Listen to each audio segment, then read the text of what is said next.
Hey guys, welcome back to another episode of Review and Review. So right after we uploaded the Razer phone to review, I jumped onto my next Android phone which I'm going to review right now. And this is none other than the Huawei Mate 20X. Now this phone is supposedly and allegedly the best smartphone for gaming. So we had a mini debate in the office as to which smartphone is the best for gaming. But that also raised about another question. Should we actually differentiate a category for gaming phones and smartphones for gaming? When I hear the term smartphone for gaming, it literally means a phone made by a non-gaming company which has the best specifications for gaming. But we'll get much more into that later on in the video. As of right now, I want to raise this question and ask, is this phone really the best smartphone for gaming? So last year at the Huawei launch event in London, Huawei CEO Richard Yu compared this phone to the Nintendo Switch and actually claimed it to be the best portable mobile gaming machine. You know what? Let me show you the clip of him actually saying it on my 7.2-inch AMOLED display. Doubled the gaming battery life, 6.67 hours, compared with that 3 hours, doubled the game. So Mate 20X, the best portable mobile gaming machine. Do you hear that? I was mind blown. I was like, who would ever think someone had the balls to actually compare a smartphone to a Nintendo Switch? So let's do a fact check with the Huawei Mate 20X and the Nintendo Switch. It has a bigger screen of 7.2 inch where the Switch has a 6.2 inch. It has a higher resolution of 1920 by 1080, whereas the Switch has a resolution of 1280 by 720 when it's in handheld position.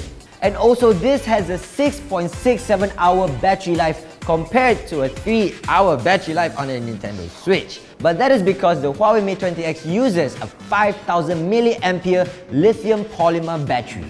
And the Nintendo Switch uses a 4310 lithium ion battery. Now it's obvious that the Huawei Mate 20X has a bigger battery with 5000 mAh, but it's also because it uses lithium polymer, and lithium polymer batteries do last longer than lithium ion. Even though it costs more in manufacturing, lithium ion batteries do suffer from aging even when it's not in use. So that's a very quick chemistry lesson for you guys. So on paper, the Huawei Mate 20X does beat the Nintendo Switch. But let's talk about this phone as a functioning smartphone first. Now before I carry on, just keep in mind that this phone is 1,148 Singapore dollars, so it falls on the premium side. Can be a little bit pricey for some of you, but just keep watching. So we've got a 7.2-inch AMOLED display with 1080 resolution and an 87.6 screen-to-body ratio, and a water drop notch which can be removed by just adding a black bar across it. But it's 2019, people. It should not be a problem anymore. Why is no one laughing? So this phone uses a USB Type-C charging port, and there's a speaker top and bottom. You got your power button on the right side of the phone along with your volume button, and there's one more thing which I love the most, which is an audio jack. Now any premium flagship phone with an audio jack honestly has a special place in my heart. So now I can actually game on my phone while charging it. Although it's not advisable to play your game while charging it, it's not safe. Another thing which is not advisable is to bring this phone into the toilet because it only has an IP rating of 53, which is dust and splash resistant. So as we look at the curved back of the phone, we can see there's a camera layout over here. We have a fingerprint scanner, and there's also this vinyl-like glass pattern made by the etching in the glass. It's funny how it's called vinyl pattern because it actually makes like a vinyl scratch,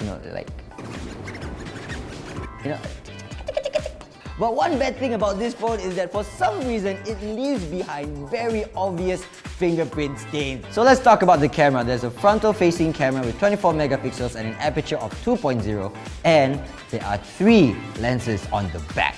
Right? And they're all powered by Leica optics, alright? So we have a standard wide-angle lens at 40 megapixels with an aperture of 1.8. Then there's an ultra-wide lens with an aperture of 2.2 at 20 megapixels. And there's a telephoto lens at 8 megapixels with an aperture of 2.4.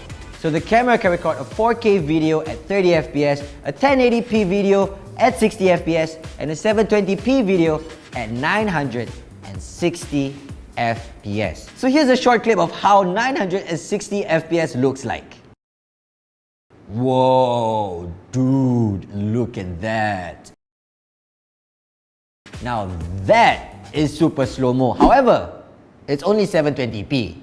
But still, it's pretty impressive. So I've already laid down all the basic specs you need to know about this phone. So let me ask you the question again. Is this really a gaming phone? So if the CEO of Huawei is daring enough to compare this phone to the Nintendo Switch, I think it's only fair for me to compare this phone to the other gaming phone that I have, which is the Razer Phone 2. So right from the get-go, we have a larger screen display of 7.2-inch AMOLED display versus a 5.72-inch LCD display. The Huawei lacks color clarity and is not as bright as the Razer phone when it's under direct sunlight, and this phone does not have a high refresh rate. This has up to 120 Hz, as you can remember from my video. So it really is a give or take. Do you want a bigger screen with lesser color clarity and a low refresh rate, or a smaller screen with a higher refresh rate? To me, I would prefer to have a higher refresh rate because as a gamer, you want to have your smooth movements, no tearing in the screen, and to make it more nicer to the eyes. I mean,